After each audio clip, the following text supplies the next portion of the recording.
Hey friends, John here with day 3 of the Paddles Up experiment. Today was interesting.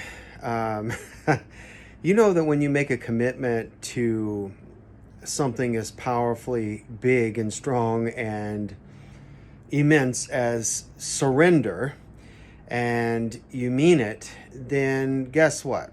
You're going to be tested in some of those areas. It's just the way it is.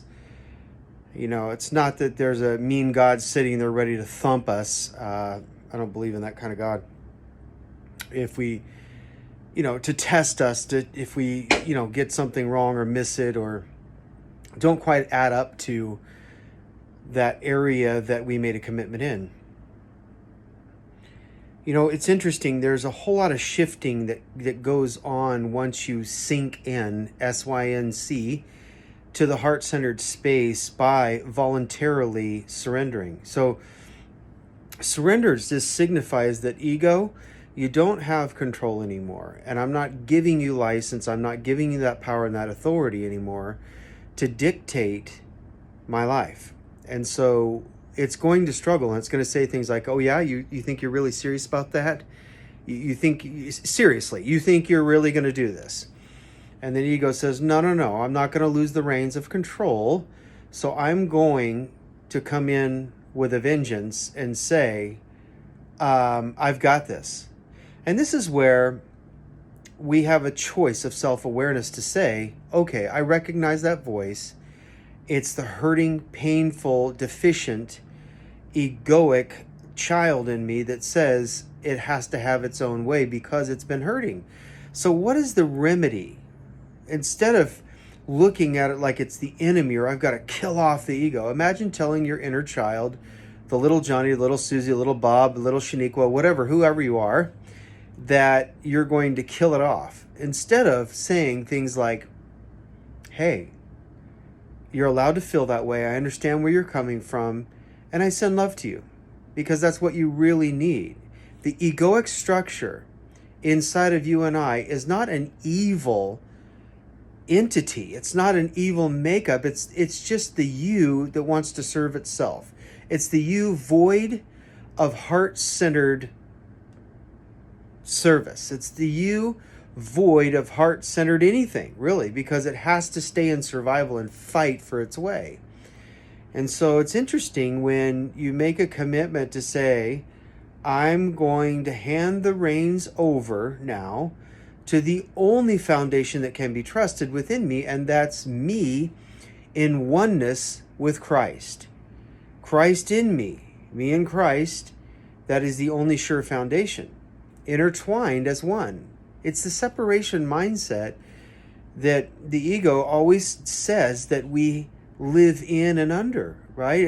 It's the ego that says, well, God's way up there somewhere, out there somewhere, and is he really going to help? Well, if he doesn't, then I need to help myself, and then maybe he'll step in. If he doesn't, then, hey, I'm going to go get her. I'll just get her done, And what happens is we wind up finding ourselves in these mad cycles and circles all the time, and we wonder why we're on this treadmill and can't get off.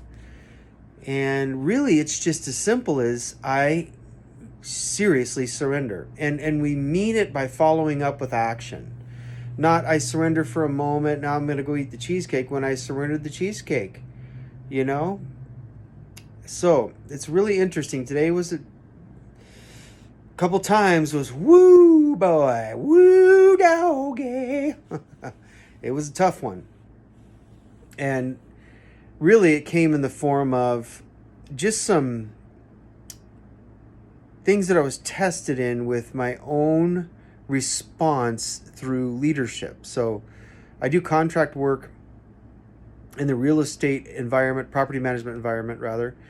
It has to do with commercial real estate, but I do that as well as this and writing and many other things, creating. But in that world, the hierarchical world of the corporate structure, sometimes it's a real challenge because you have a lot of egoic deficiency going on in those circles, in other people, including yourself. And so it's a wrestling match sometimes, and then you have to just relent.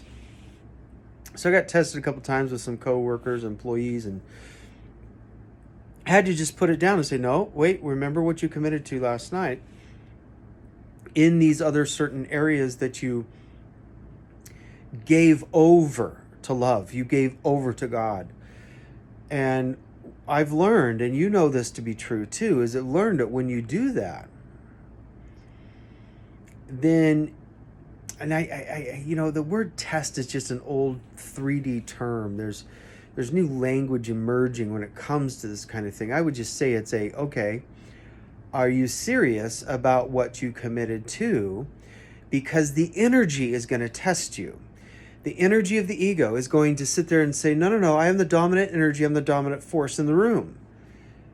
Meaning in this room, in your makeup, in your frame. And when that happens, it's like, okay, well, am I going to allow the wounded child to keep leading and driving the car? Or am I going to test that energy by allowing the 18-inch drop into heart-centeredness to take over, which is grandiose bigger, way bigger, mucho grande bigger than the egoic world inside of us. And so, some people coin it as the flesh versus the spirit. And I like to look at it as the egoic structure, because that's what that's what it is. It's just begging for our attention. But instead of saying I need to kill myself off, or I need to die daily kind of mindset that we modernize and kind of define according to our own circumstances, I rather look at it as like, whoa, okay, the ego just was deficient in some areas and still is, and needs love.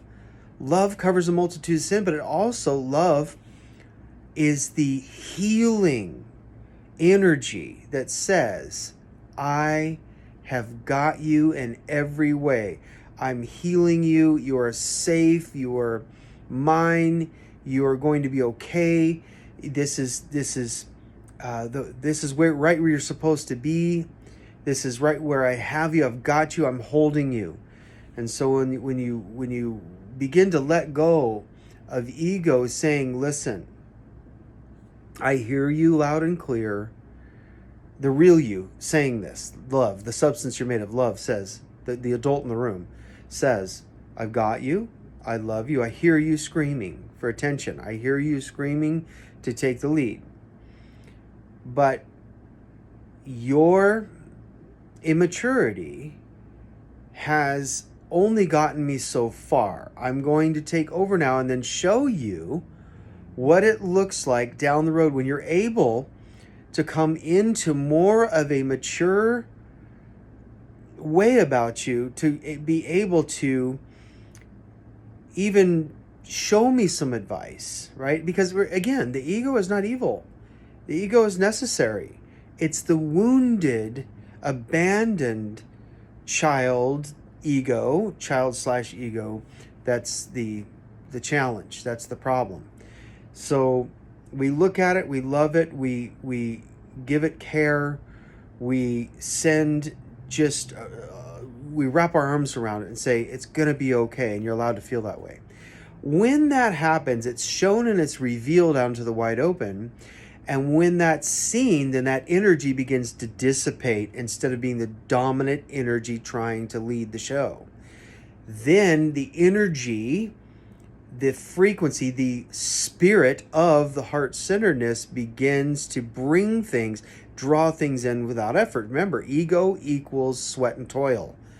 Heart-centeredness is drawing in effortlessly when we drop into it. But again, today was the challenge for me to say, who is the dominant energy in the room? And this is going to happen to you. It's going to happen to everyone when you make this decision to surrender more areas of your life and mean it. Not surrender it for a day and then pick it back up, or surrender it saying, okay, I surrendered for an hour, God, where's my blessing? I surrendered for 20 minutes, where's the stuff? Where's the goods? Where's the open door? Where's the opportunity? Where's the relationship? Where's the finances? Where's this and that, right? And that's still conditional. That's still the ego mixed in there trying to bring about a condition, and then God waits patiently until we say, okay, I need to send love to the wounded ego that felt abandoned, that felt the mistrust, is still dealing with mistrust when it comes to God, and we're going to see healing happen. And I send love to you. When we do that, then it begins to shift the energy within us and around us to cause good things to start to pop into our realm through quantum moments. And so it's pretty amazing how this thing works once we stick with it and stay with it no matter what. Now, if you fall off the wagon, so to speak, you just get right back up and you start in the surrender flow once again. And you don't worry about it, you don't fret about it, you're not hard on yourself, you don't regret the past, you don't regret the moment. You just dive right in and say, okay, that was an energetic hiccup. Now it's time to go right back in. Anyway, that's what I was dealing with today, and I hope that helped you. I'm in a better space now, better headspace, better energy space, better spiritual space, and it's just great. You just stay with it and let it pass. Send love, let it pass. Send love, let it pass. Let it be seen, let it pass. And then the real you begins to emerge, and you're like, wow, okay, that was quite amazing. Celebrate the small wins. Okay, see you on the next one. Thanks for tuning in.